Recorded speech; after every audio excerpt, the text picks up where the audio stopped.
This is our discussion report on Saint Louise de Marillac as wife and mother. Allow us to bring you into the life of Saint Louise de Marillac, focusing on her roles as a wife and mother, and the profound impact she had on those around her.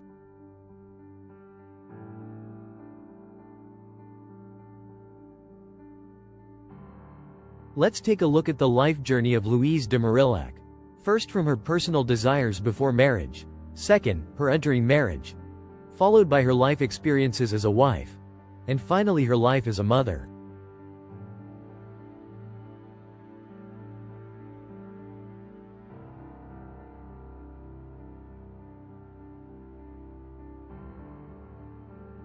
Louise's personal desire before marriage. Louise was deeply drawn to dedicating herself to God, even making a private promise to join the daughters. Her youthful enthusiasm and confidence were evident in her commitment. Such a promise, made in the enthusiasm and generosity of youth, should not be thought extraordinarily, and Louise, at the time, felt quite confident of keeping it.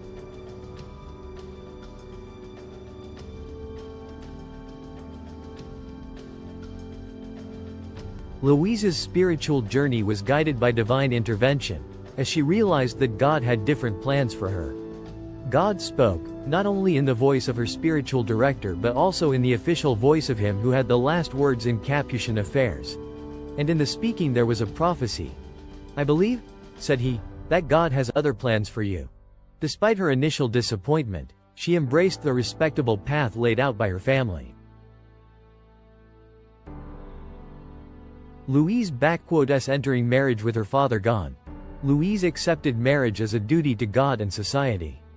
Her marriage was arranged by influential figures, reflecting the customs and expectations of her time.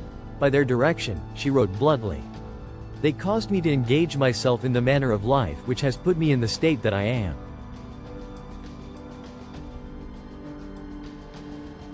Following the custom of the time, Michel de Marillac looked for a husband for his niece. In the 17th century, marriages were arranged by families, not for love but for social and economic reasons. Parents arranged and negotiated their children's unions. Louise's marriage was no exception, as her family sought a suitable match for her. On February 4, 1613, a marriage contract was drawn up before a notary in the home of the Attiki family.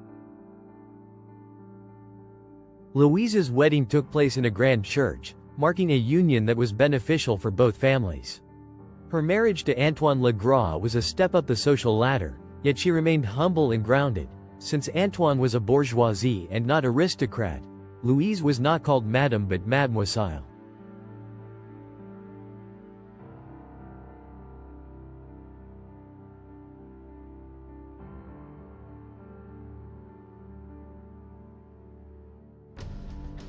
Despite not choosing each other, Louise and Antoine developed a deep love between them. With her husband, Antoine, Louise finally found the joy and warmth of a family home. Louise dedicated herself to her husband's well-being, showcasing loyalty and warmth in their family life. No wife was more faithful, more loyal, more dedicated to her husband's comfort and interest as she did.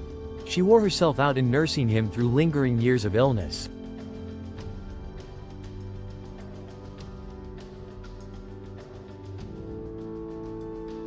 Life in marriage as wife. Louise's love for Antoine was evident in her actions, as she overlooked his faults and supported him wholeheartedly. Her testament reflects her admiration for his character and devotion. She showed him love in deeds, and this is what love is all about. Louise, in her last will and testament, describes Antoine Legras as a man of good life, with strong fear of God and exact in making himself irreproachable.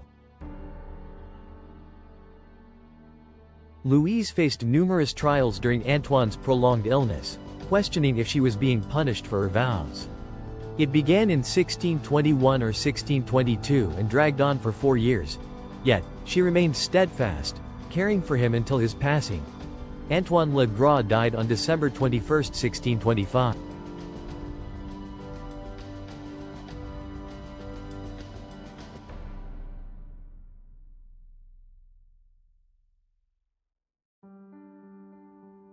Life as a mother. In her marriage, Louise had a son, Michael, whom she loved dearly. at times so possessively human that it drew sarcastic rebuke from Saint Vincent. With her son, Michel, their relationship was often tense, as Louise navigated the challenges of motherhood with devotion and care.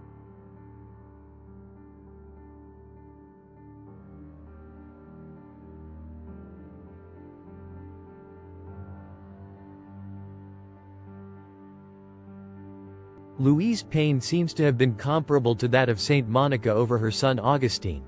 Louise hoped for Michael to become a priest. Guided by Vincent's wisdom, Louise and her son Michel would see things more calmly. Eventually, Michael chose a different path, seeking his own purpose in life.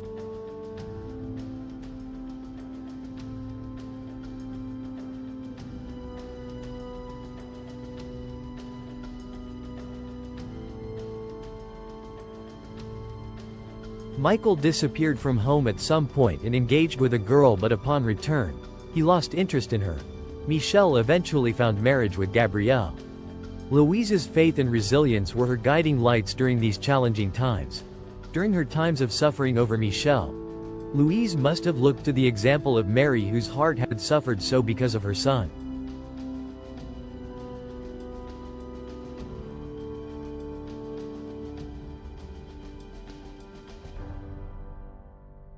Louise's life experience as a wife and mother was filled with trials, greatly a rough ordeal, yet she remained steadfast in her faith in God.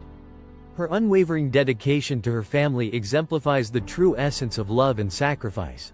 She exemplified what it means to be a good wife and mother, one who stood by her husband till death and was selflessly involved in the life of her son.